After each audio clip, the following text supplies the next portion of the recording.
여러분, 세상은 드러내는 자를 칭송하고 환호하지만 정작 제 평생을 바쳐 깨달은 진실은 정반대였습니다. 드러내는 자는 사랑받을지언정 결국 살아남는 것은 감추는 자였습니다. 어째서 화려하게 빛나는 사람이 아니라 조용히 자신을 숨기는 사람이 최후의 승자가 되는 것일까요? 오늘 저는 제 인생의 가장 뼈아픈 실패와 교훈을 통해 얻은 생존의 지혜, 감추는 법에 대한 모든 것을 여러분과 나누고자 합니다. 이것은 단순히 부나 명예를 지키는 기술이 아니라 거친 세상의 파도로부터 자기 자신을 온전히 지켜내는 유일한 방패이자 가장 날카로운 무기입니다. 제가 처음으로 감추어야 할 것의 무서움을 깨달은 것은 바로 제 자신의 건강이었습니다. 젊은 시절 저는 스스로를 강철 체력이라 믿었습니다. 밤을 새워 일하는 것을 훈장처럼 여겼고 피곤함을 호소하는 동료들을 보면 속으로 의지가 나약하다고 생각했습니다. 아버지께서 늘 몸이 재산의 첫째다. 함부로 굴리지 말고 아픈 티는 더더욱 내지 말라고 하셨지만 그 말씀은 마치 먼 옛날 이야기처럼 귓가를 스쳐 지나갈 뿐이었습니다. 건강은 드러내고 자랑할 것은 아니더라도 굳이 감추어야 할 필요성을 전혀 느끼지 못했습니다. 오히려 가끔 힘든 기색을 내비치는 것이 인간적이고 솔직한 리더의 모습이라 착각하기도 했습니다.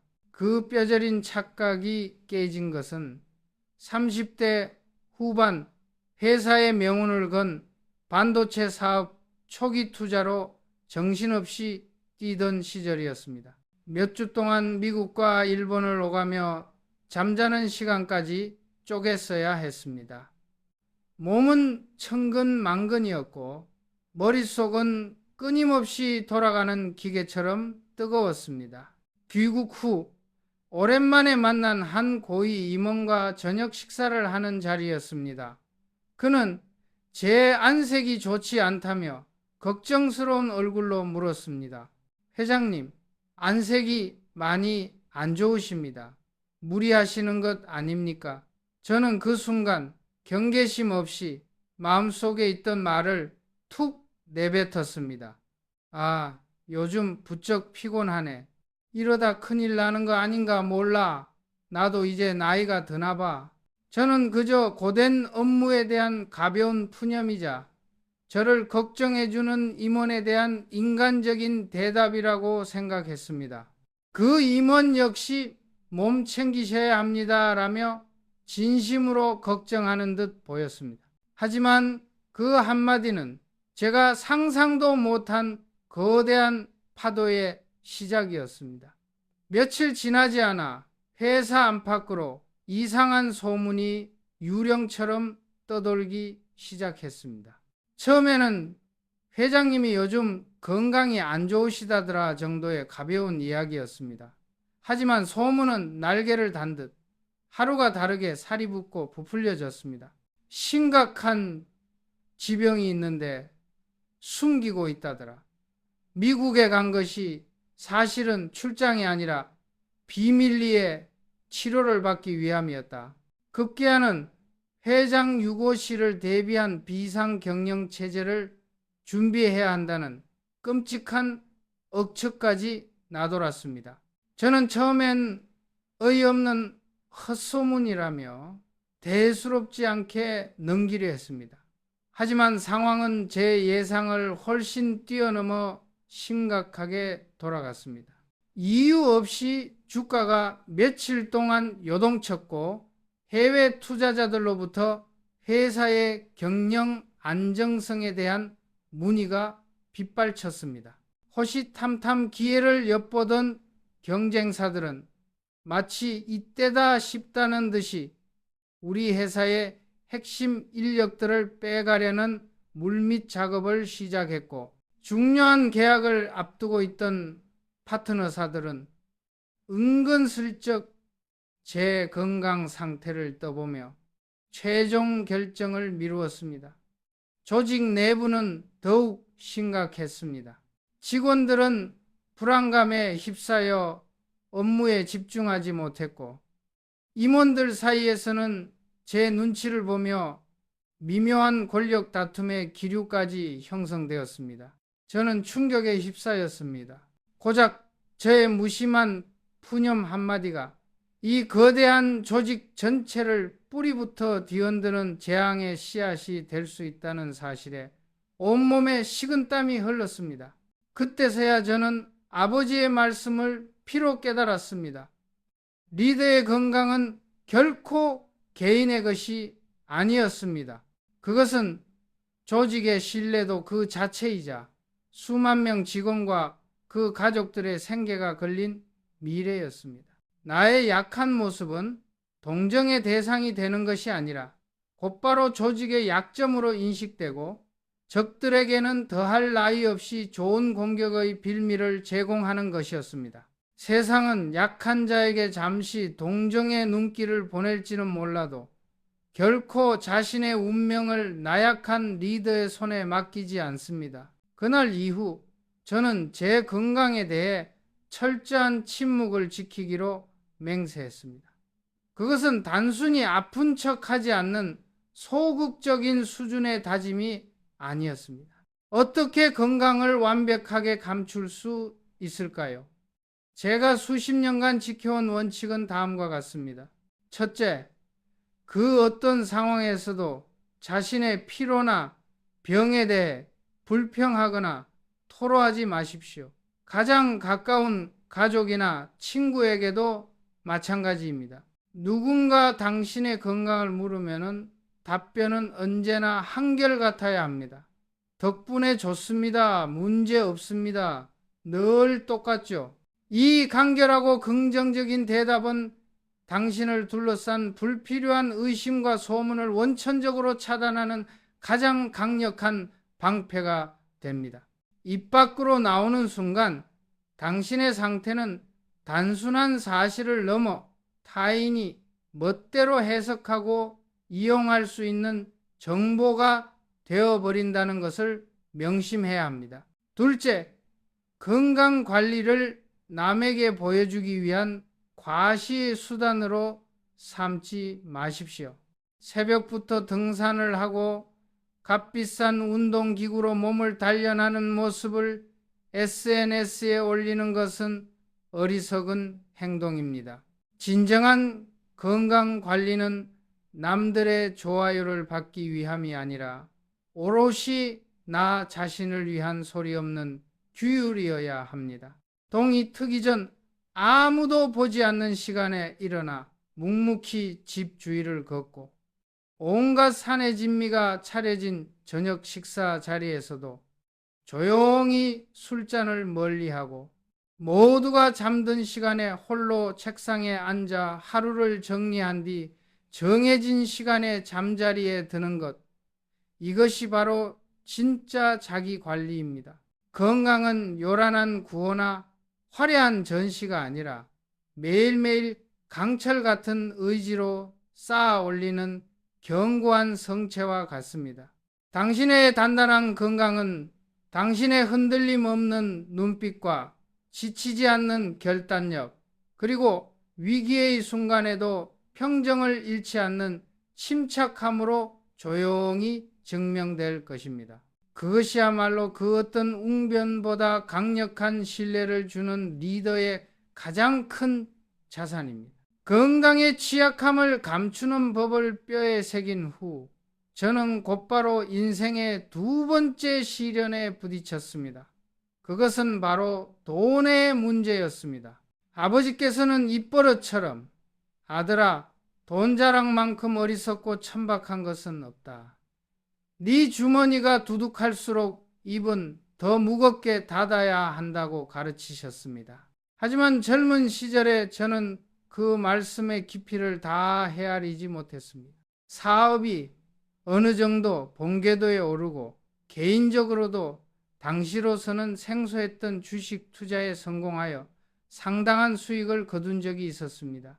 피땀 흘려 얻은 성공이었기에 저는 그 기쁨을 누군가와 나누고 싶어 좀이 쑤셨습니다. 마침 어린 시절부터 모든 것을 터놓고 지내던 중마고우를 만났습니다. 저는 신이 나서 제 성공담을 늘어놓았습니다. 철수야, 이번에 내가 투자한 게 대박이 났어. 자그마치 몇 배가 뛰었는지 알아? 자네도 이런 기회를 놓치면 안 되네. 저는 순수한 마음으로 성공의 기쁨을 나누고 싶었고 친구에게도 좋은 정보를 알려주고 싶다는 선의에서 비롯된 행동이었습니다. 친구는 제 손을 잡고 자기 일처럼 기뻐하며 축하해 주었습니다. 저는 역시 오랜 친구밖에 없다며 우리의 우정이 더욱 돈독해졌다고 믿어 의심치 않았습니다. 하지만 그 믿음은 얼마 지나지 않아 산산조각 났습니다. 며칠 후 그 친구가 어두운 얼굴로 저를 찾아왔습니다. 그는 한참을 뜸들이다 어렵게 입을 열었습니다. 최근 사업이 어려워져 부도 위기에 몰렸는데 급하게 큰 돈을 막지 못하면 길거리에 나앉게 생겼다는 것이었습니다. 그리고 그가 저에게 빌려달라고 요구한 돈은 제가 최근 투자로 벌었다고 자랑했던 바로 그 액수와 비슷했습니다. 저는 순간 망치로 머리를 세게 얻어맞은 듯한 충격에 휩싸였습니다. 온몸에 피가 차갑게 식는 기분이었습니다.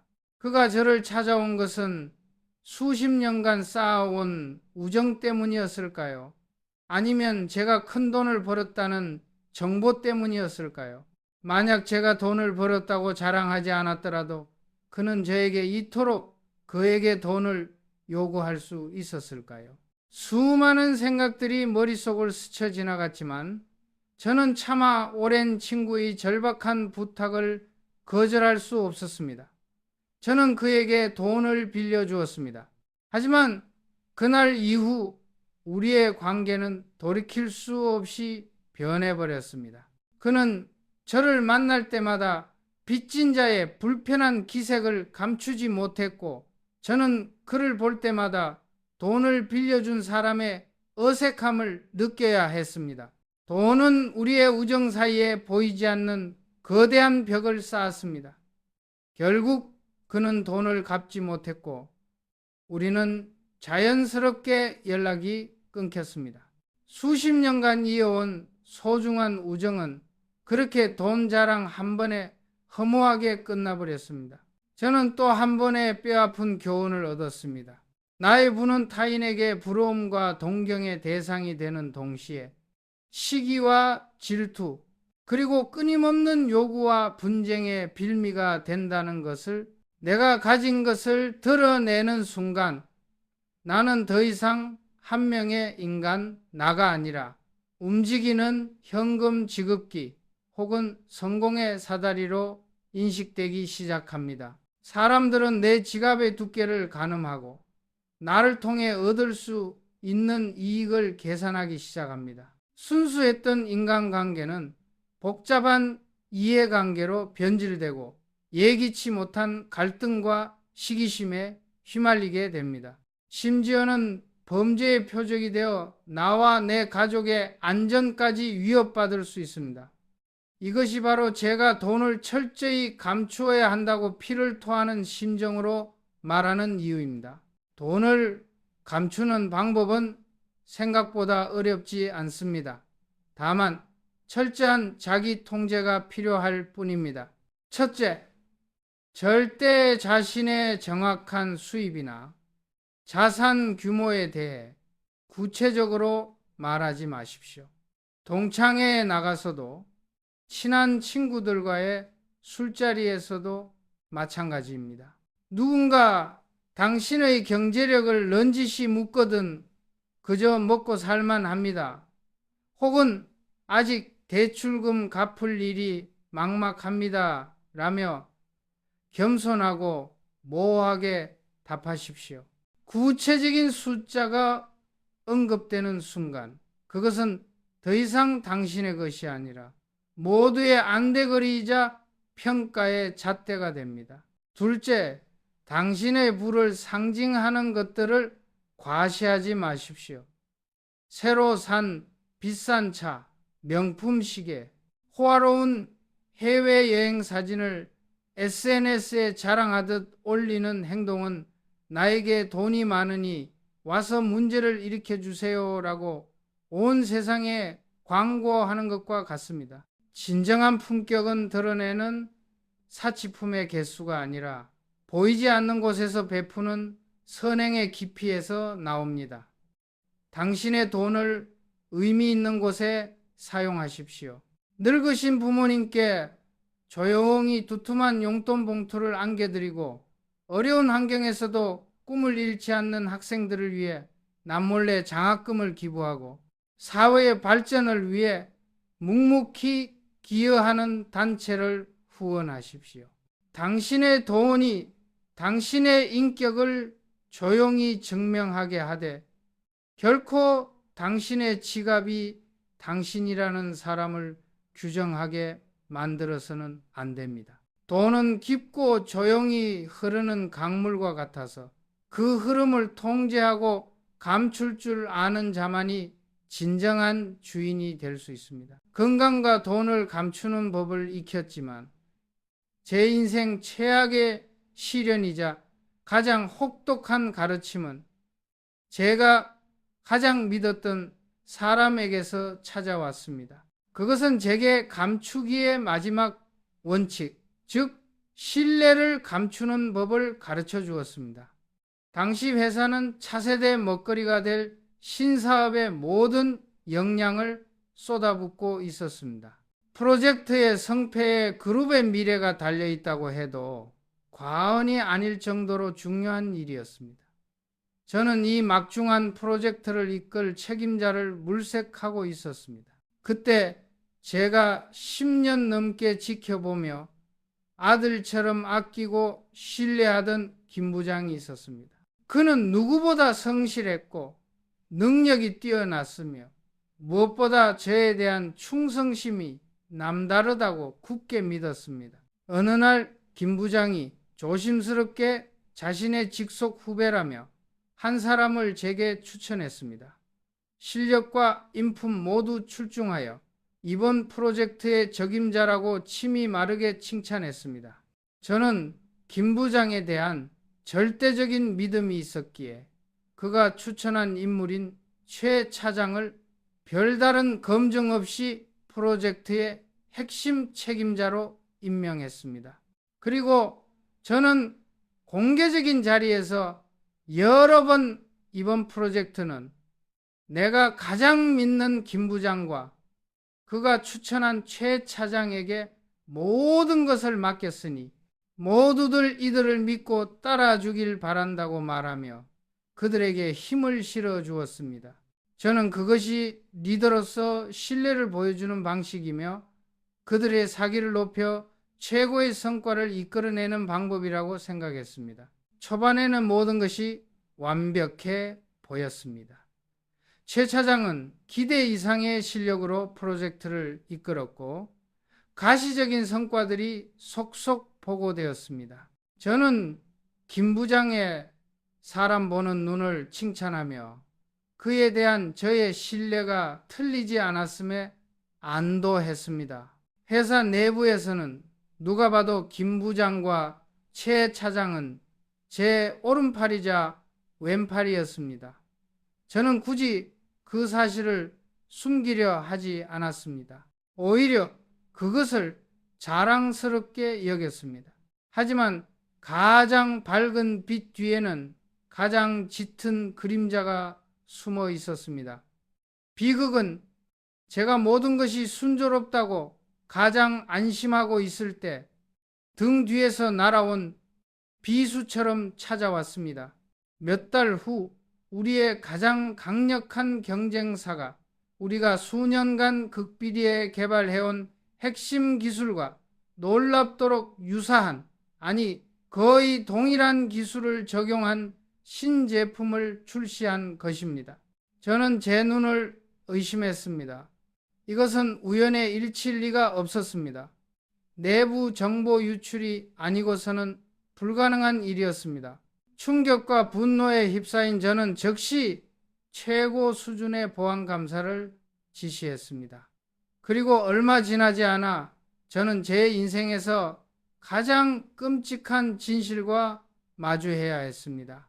우리의 심장과도 같았던 핵심 기술을 경쟁사에 넘긴 장본인은 바로 최 차장이었고, 그를 뒤에서 조종하고 매수하여 이 모든 배신을 기획한 주모자는 다름 아닌 제가 아들처럼 믿었던 김 부장이었습니다. 그는 경쟁사로부터 상상도 못할 거액의 돈과 임원 자리를 약속받고 저희 절대적인 신뢰를 역이용하여 회사의 심장부에 스파이를 심고 미래를 팔아넘겼던 것입니다.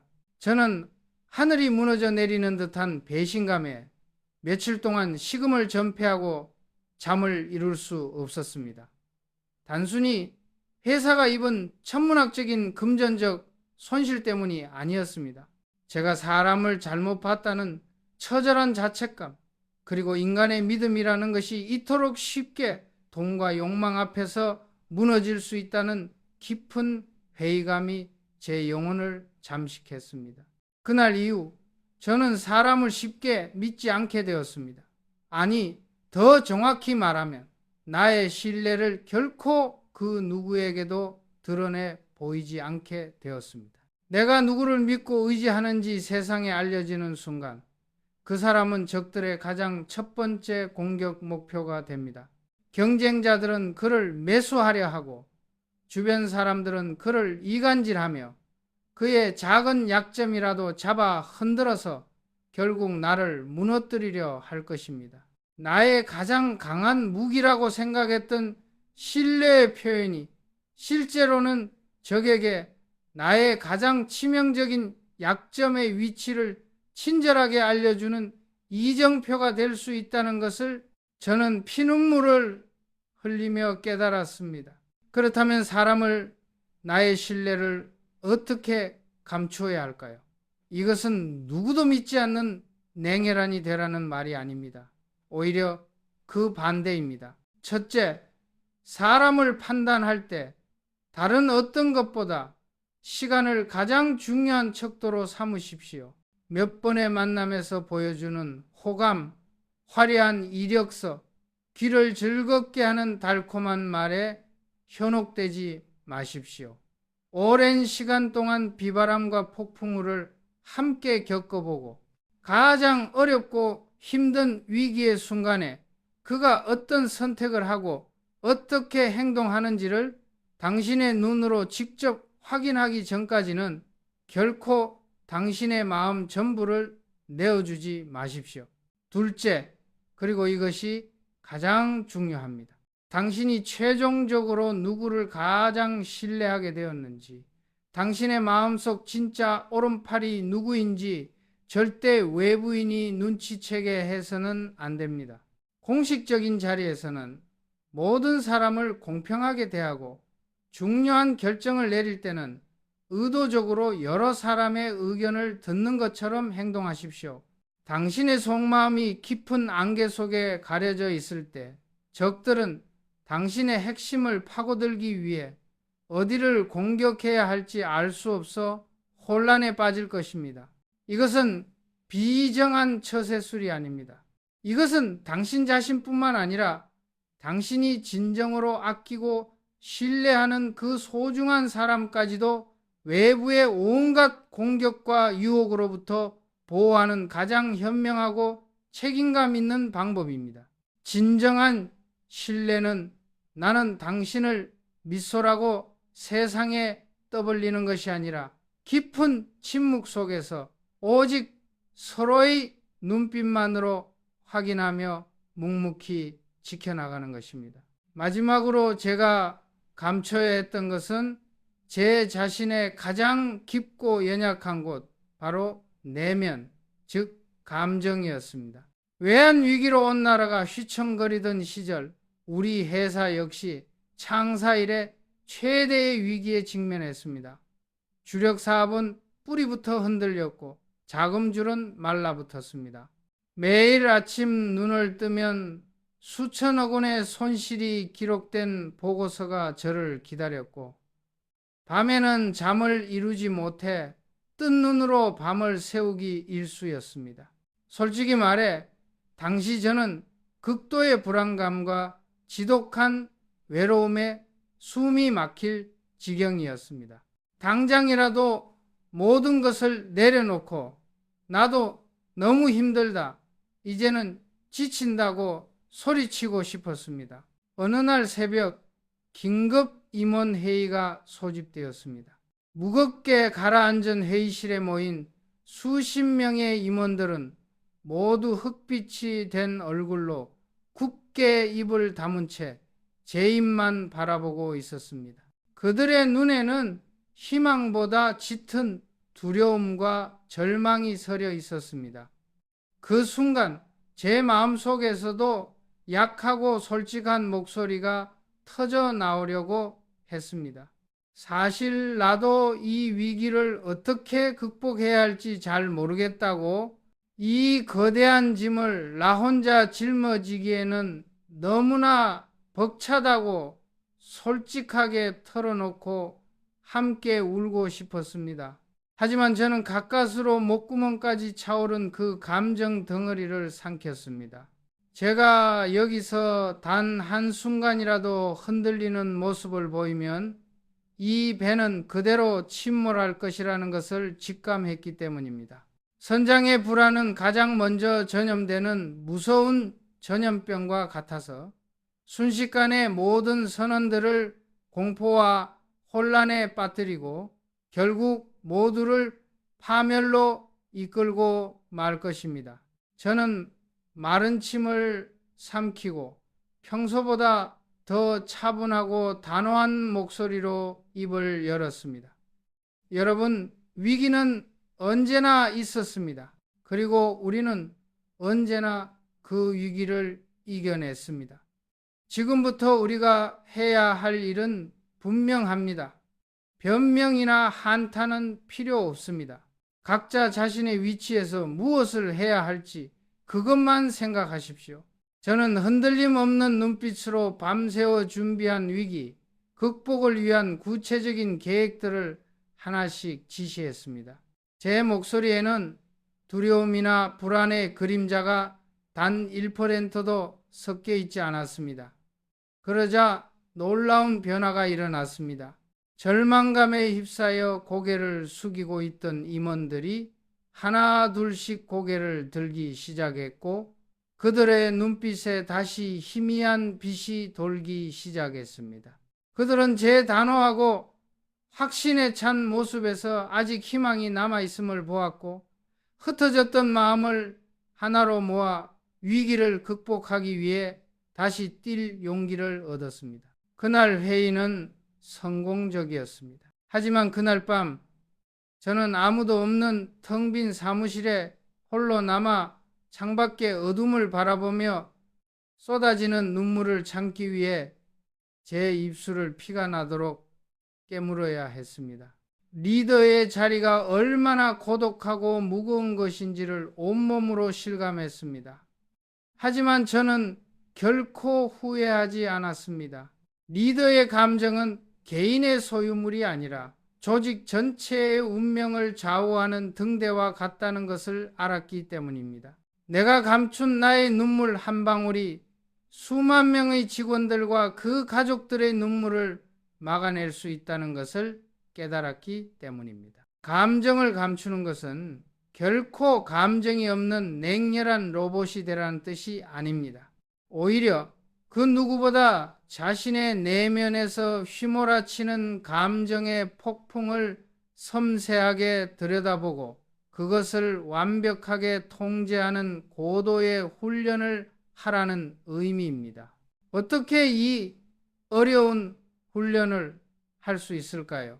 첫째, 매일 아침 거울을 보며 자신의 표정을 통제하는 연습을 하십시오. 극심한 분노가 치밀어 오를 때, 심장이 찢어지는 슬픔을 느낄 때, 하늘을 날아갈 듯한 기쁨이 솟구칠 때, 그 감정들이 당신의 얼굴에 그대로 드러나지 않도록 언제나 평온하고 담담한 표정을 유지하는 연습을 하십시오. 이것은 단순히 남을 속이기 위한 포커페이스 기술을 넘어 외부 자극에 쉽게 흔들리지 않는 내면의 평정심을 기르는 중요한 수련의 과정입니다. 둘째, 누구에게도 보여주지 않을 감정 일기를 쓰십시오. 당신의 마음속에 있는 모든 분노, 불안, 슬픔, 심지어는 유치한 질투까지도 솔직하게 종이 위에 쏟아내십시오. 그리고 그 일기장을 아무도 찾을 수 없는 곳에 깊숙이 감추십시오. 감정을 무조건 억누르기만 하면 언젠가는 반드시 비뚤어진 형태로 폭발하게 됩니다. 하지만 이렇게 안전하고 사적인 방식으로 배출하면 스스로를 치유하고 자신의 감정을 객관적으로 분석하여 다스릴 힘을 얻게 됩니다. 당신의 내면이 거친 폭풍우처럼 휘몰아칠 때에도 당신의 외면은 고요한 호수처럼 평온함을 유지할 수 있을 때 당신은 비로소 어떤 위기에도 흔들리지 않는 진정한 거인으로 거듭날 수 있습니다. 제가 오늘 말씀드린 건강, 돈, 사람, 그리고 감정, 이 네 가지를 철저히 감추는 법은 제가 평생을 바쳐 실패와 눈물 속에서 체득한 생존의 철학이자 승리의 비결입니다. 현대 사회는 끊임없이 우리에게 더 많이 드러내고 더 많이 자랑하며 더 많이 표현하라고 유혹합니다. 솔직함과 투명함이 미덕으로 칭송받는 시대입니다. 하지만 기억하십시오. 가장 화려하게 활짝 핀 꽃은 아름답지만 가장 먼저 사람들의 손에 꺾이는 법이며 숲속에서 가장 높이 솟은 나무는 가장 먼저 벼락을 맞습니다. 진정한 강함은 요란한 외침이 아니라 깊은 침묵 속에 있으며 진정한 가치는 화려한 포장이 아니라 누구도 볼 수 없는 깊은 내실에 있습니다. 이것이 바로 제가 다음 세대에게 그리고 오늘 이 이야기를 듣고 있는 여러분에게 남기고 싶은 가장 큰 유산입니다. 오늘부터라도 아주 작은 것부터 감추는 연습을 시작해 보십시오. 당신의 고단함을 동네방네 떠들며 동정을 구하지 않고 당신의 지갑 사정을 시시콜콜 늘어놓으며 부러움을 살해하지 않으며 당신이 누구와 가깝고 누구를 믿는지 함부로 자랑하지 않고 당신의 날뛰는 감정을 신중하고 지혜롭게 다스리십시오. 그렇게 당신 안에 그 누구도 넘볼 수 없는 단단하고 견고한 성을 쌓아 올리십시오.